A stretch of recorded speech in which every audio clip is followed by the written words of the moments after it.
Did you know that the entire video game team of The Escapist has been fired or resigned? Yes, it is a dark day for the video game industry because how else are we going to get not our video game reviews but our morality from? I mean, if you make a video game, it is impactful. You can change society with your art. But the video game developer is clueless. He's like a child. He needs the guidance, the wisdom of the video game journalist.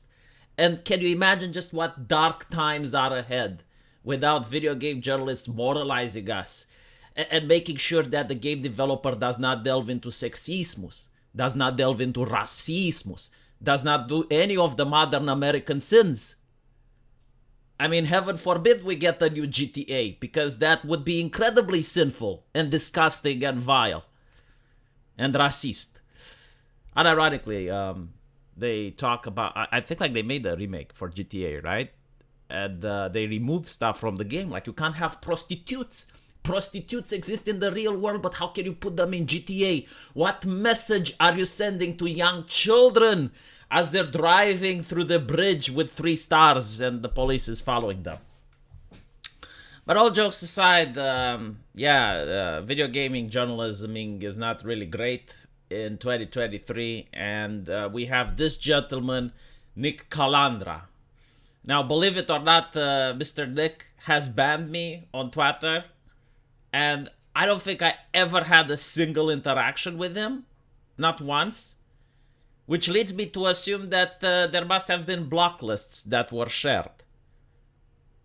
This is the connection that the journalists have with the public. This is how in touch they are. The peasantry, they don't matter. We speak with the game developers. We will shame the game developers into submission until they deliver the correct message to the peasantry.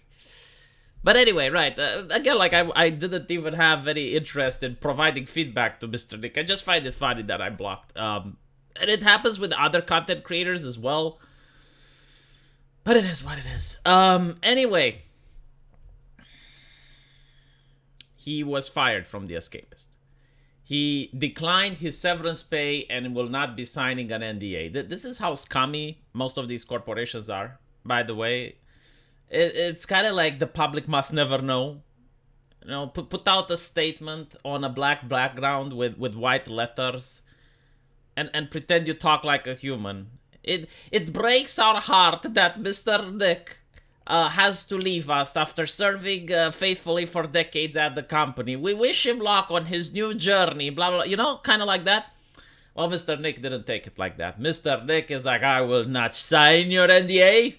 I will tell the world what happened. He was let go for not achieving goals that were never properly set for him, lack of understanding of our audience and the team that built that audience. Does The Escapist even have an audience? No, like, unironically, you say names like The Quartering. People know who he is. You know, like, you may not like him, but at least, like, you know who he is. You say EFAP, you say Mahler, you say The Critical Drinker. Like, people know who they are. But you say The Escapist. Like, this is what companies fail to understand. Like, I'm sure when you say The Escapist, the people at gaming corporations know who they are. But does the public do? Does the actual gamers do? Like, these publications have inertia influence. Like, they used to be popular at some point when my grandma was in diapers. They used to be able to set trends and influence people. But nowadays, no one gives a fuck. I don't know a single person from my generation that reads The Escapist. Is it that Zoomers are reading The Escapist? No, I think Zoomers are on TikTok. I probably don't know what the fuck Zoomers are talking about, whatever they name a TikTok celebrity. So this is like the thing. Like, game companies legitimately believe that the journalists in their sphere have any sort of influence with the market. And it's sad, you know, because until they realize that journalists are not your audience, they are going to still making the same games. And by the same games, I mean, like, look at what's coming out. Almost every single game has their story sanitized. Almost every single game have their story bland. You will never get a new GTA that's like the ones that have existed up until now. You're never going to get a new Manhunt game. No one is going to try to make something edgy or risky. You're not going to get the new Beavis and Butthead of our generation. You're not going to get the new South Park of our generation. Like, everything is like, no, you even have like proofreaders that go and read the stuff you said. It's like, because art can't be offensive. Like, you have actual human feces in a museum, because that's the whole fucking point. It's like, art should sometimes offend people, like, it's okay. Look at the coffin of Andy and Lele, which made the guy a millionaire because it was offensive. And you have, like, the game journalists that for years, they were like, no, it shouldn't be offensive whatsoever.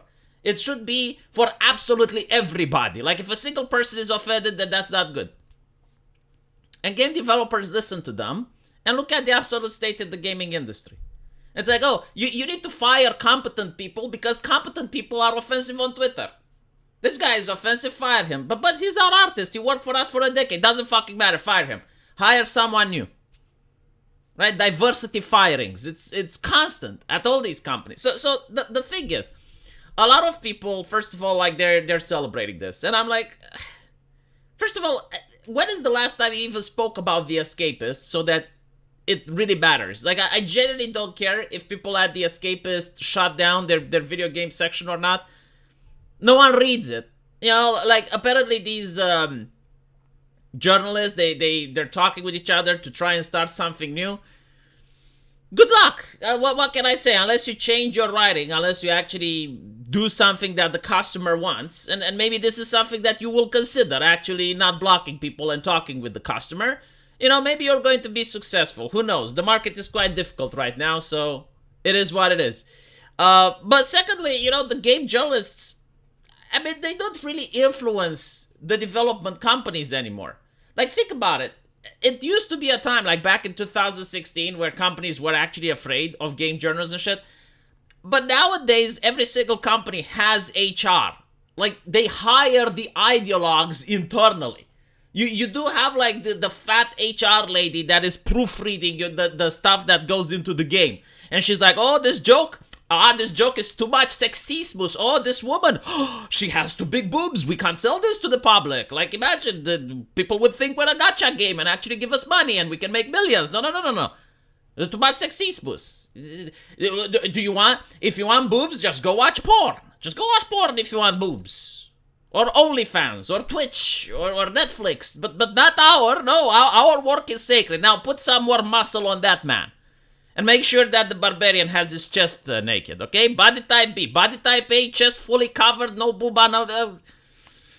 So yeah, I genuinely, like, did not feel anything when I heard that the Escapist decided to fire their journalistic staff. And despite, you know, what game journalists are saying, and I understand, like, losing your job is not cool, but despite what they are saying, I don't think the company even cares. It's like, well, how much profit is the gaming section giving us? Not much. Which is most likely, probably the main reason why they got fired. Let me know what you guys think, though, and as usual, I will see you in the comment section.